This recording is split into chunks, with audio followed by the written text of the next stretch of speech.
Everybody, it's Chris Ducker here, and welcome to the first in a series of 5 videos dedicated to the Virtual Freedom book and only available for readers of Virtual Freedom. So thanks for tuning in first up. So in the first video, I want to broach the subject of just outsourcing in general and the fact that there is 2 to 3 main ways to be able to outsource. And before we begin this journey towards virtual freedom, we really do need to figure out exactly which avenue when it comes to outsourcing is going to be right for us and for our business, and where we are currently within that outsourcing journey as well. I understand that not everybody watching this is going to be right at the beginning of that journey. Some might be, a mile or two down the road. Some of you might be very close to the finish line in regards to building your virtual team. However, it's important to cover the fundamentals. So that's what I want to do in this first video. So basically 3 main ways to be able to outsource. The first type of outsourcing that's available for entrepreneurs today is task-based outsourcing. And when I say that, it's very simple. You need a logo done, boom. You need a landing page put together for your website, boom. You need some transcription work done. Maybe you've got a 40-minute podcast or video that you want to have transcribed and then turn that audio into an ebook or a series of blog posts or whatever the case may be. Boom. The fact is, with task-based outsourcing, you don't have to worry too much about the attitude or the work experience level so much of the people that are doing the task. It really comes down to, this is a job I need to outsource. This is how much I want to pay for it. Can you do it? Yes, I can. Great. Get on and do it. And once the task is done and complete, that relationship is over and done with. Thank you very much for playing. You've got what you wanted, and the freelancer or that VA that's on the other side of the world somewhere, or maybe just in your backyard, has got what they wanted out of it as well. So that's the first type of outsourcing, that task-based outsourcing.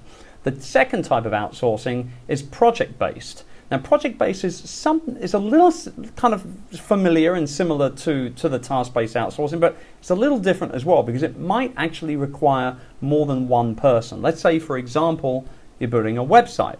Okay. Now, if you're putting together a website, you probably need a designer and a developer, at least those 2 guys. I don't think you'll need anything too much more hardcore if you're just building and producing websites to promote either yourself or your business or your products and services online. But that right there is 2 people alone. You might need a copywriter as well if you're not going to create that written content for the website yourself. So what you tend to do is work with one key person who will then go ahead and work with the individual people required for that project to be put together.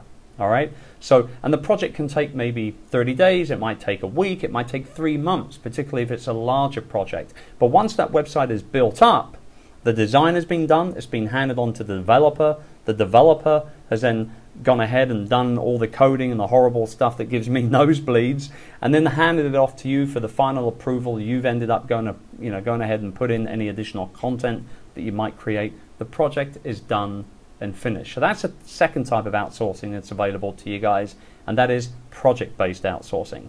And the third and final type of outsourcing that's available is team building, team-based outsourcing. And this is the one kind of realm in regards to virtual staffing that I'm really a big advocate of, because I've been able to create freedom in my life and my business by utilizing the power of my team and growing that team around me in very specific ways for very specific roles.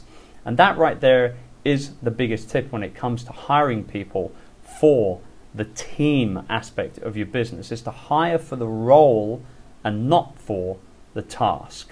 Okay, so there's no one person that can do everything for you. In the book, I call that the super VA, and I busted that myth many times. So remember that. There's no one person that can do everything for you. So in that regards, you hire for the role, not for the task.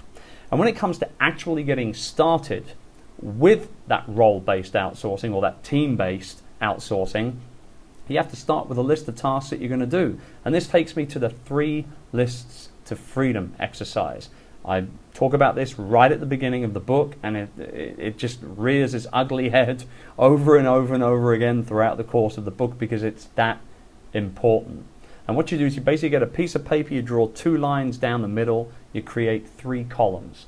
And in that first column, you create a list of all the things, all the tasks that you just hate doing every single day. These are the types of tasks that you procrastinate on all day long and then rush them right at the end. You know you need to do these tasks, your business demands them of you, but you just don't like doing them. That's the first list.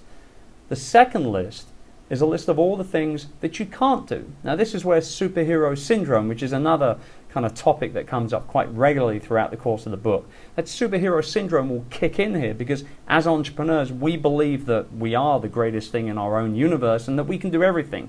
But the fact of the matter is, it's just not true. If you're a business owner, you're probably not a web designer. If you're not a web designer, then you're probably not a web developer. If you're not a web developer, then you're probably not a copywriter, and so on and so on and so on.